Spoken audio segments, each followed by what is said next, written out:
Bayraminglar muborak bo'lsin. O'zi ham bor. Odam qaranglar edi. Anjonda shuncha xotin bormi? Shuncha xotin bor. Ko'z tegmasin. Assalomu alaykum. Juda ham xursandman.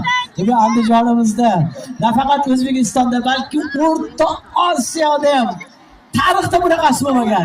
Eng katta bayram, ayollarimiz uchun eng katta bayram tashkil etildi. Buning uchun alohida qarsagilar chalib qo'ysanglar bo'ladi. Bunaqasini men o'zim ham ko'rmaganman. Tushunadi. Birinchi marta ko'rishim. Salomat bo'linglar, omon bo'linglar. Bayram muborak bo'lsin. Hammaga bayramona kayfiyat tilaymiz. Ayollar qo'ymaysizlar lekin.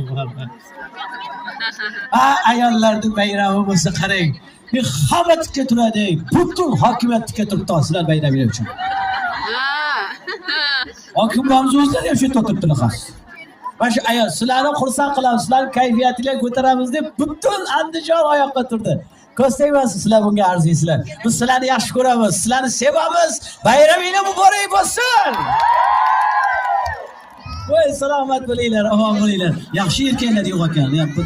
Ora-orada bor ekan. Ora-ora shofyorlar birga olib ketishadi. Ko'z tegmasin, salomat bo'linglar, omon bo'linglar. Dadasi! Mana shu hojiga borib kelgandan keyin o'zgardi. Mana shu hojiga borguncha har kuni seni sevaman deb aytar. Mana hojiga borib kelganingizga 15 kun bo'ldi, bir marta ham sevaman deb aytmadingiz. Nimaga? Endi onasi men Xudoning uyini ko'rib keldim. 5 ta farzand bittasini ado qilib keldim. Men hoji aka bo'ldim. Endi menga yolg'on gapirsam gunoh bo'ladi.